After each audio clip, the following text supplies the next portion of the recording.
Assalamualaikum warahmatullahi wabarakatuh. Nama budaya dan salam kebajikan untuk kita semuanya.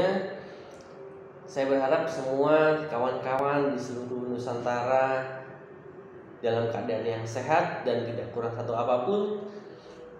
Saya akan memulai dengan mengucapkan salam Nusantara.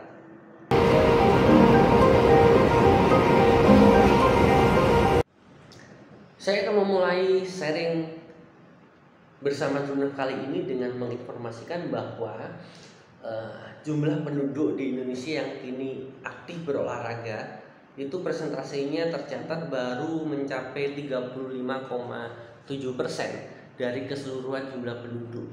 Jumlah tersebut merupakan angka yang dimiliki oleh Kementerian Pemuda dan Olahraga berdasarkan data Badan Pusat Statistik di tahun 2018 ya.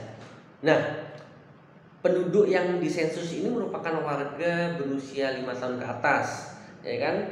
Dan memang nilai 35,7% ini tergolong minim untuk ukuran negara sebesar Indonesia yang saat ini besar populasinya itu ya, ada di sekitar 260 juta warga atau 260 juta warga negara Indonesia ya.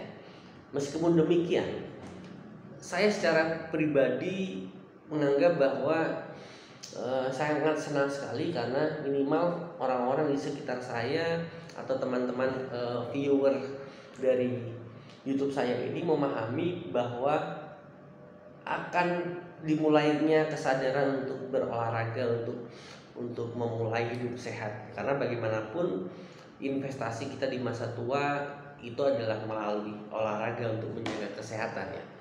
Nah, banyak orang yang ingin memiliki perut yang ideal, ya kan? Untuk itu mereka giat melatih fisik yang mereka percayai bisa membantu mengencangkan otot perut dan mengecilkan ukurannya, ya kan? Agar terlihat lebih bagus, ya kan? Dan tidak terlihat lebih buncit ketika dia memiliki bentuk tubuh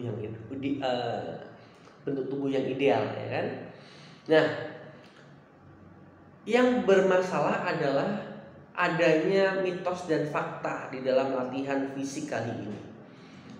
Pengetahuan soal kesehatan dan kebugaran di zaman milenial sekarang ini sangat mudah untuk diakses, didapat melalui media internet. Salah satunya Google, ya kan? Di dalam Google itu banyak sekali informasi terkait soal itu.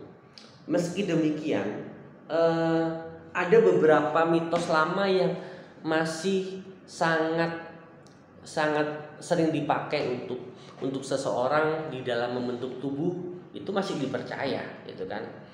Apa saja mitos-mitosnya dan bagaimana kenyataannya, kita akan kupas lebih lanjut. Nah, mitos dan fakta yang pertama, ya kan? Mitos dan fakta yang pertama adalah kita melakukan latihan fisik sebelum latihan kekuatan otot. Itu yang banyak terjadi.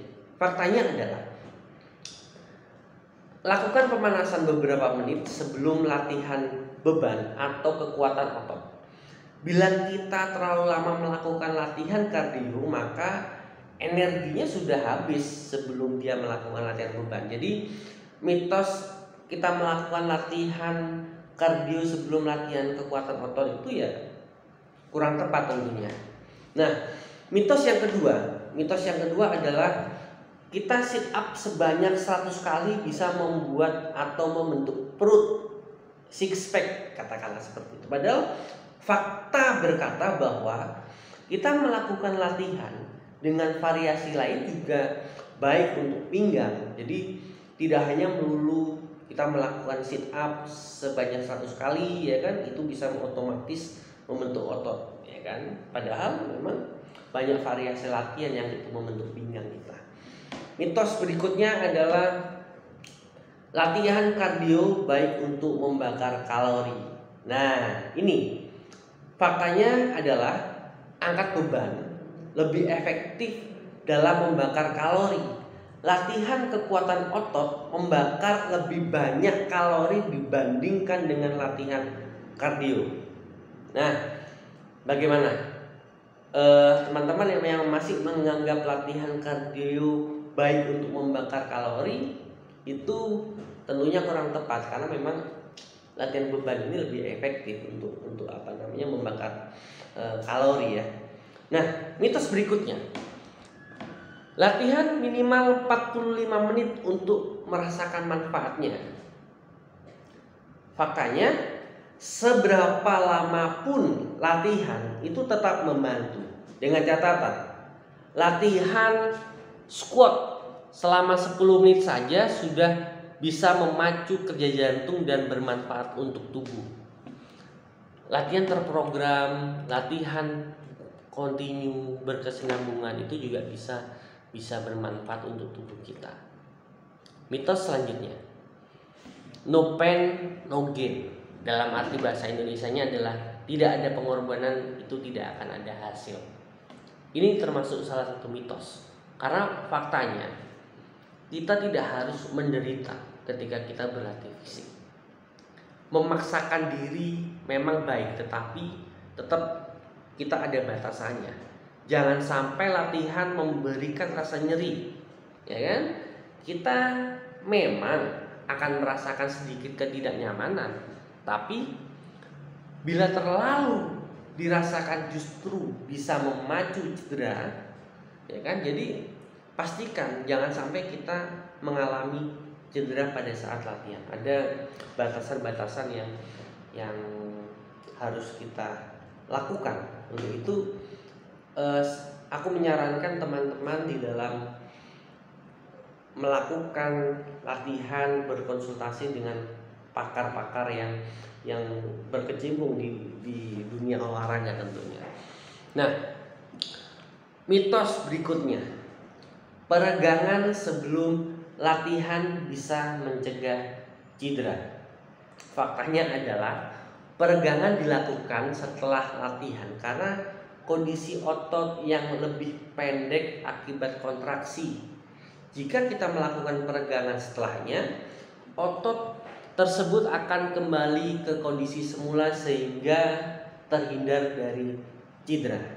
Jadi lakukan peregangan setelah olahraga.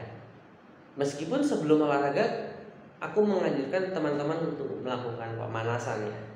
Karena di video yang lain saya menjelaskan apa bedanya peregangan dengan pemanasan.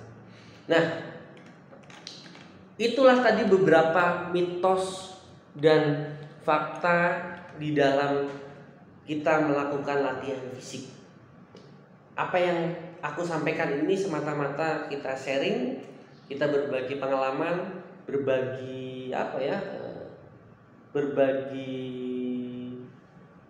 pengetahuan supaya kita semuanya dalam keadaan yang sehat dan tentunya kita bisa bahagia di masa tua kita.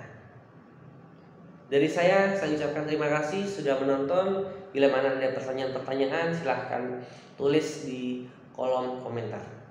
Salam olahraga.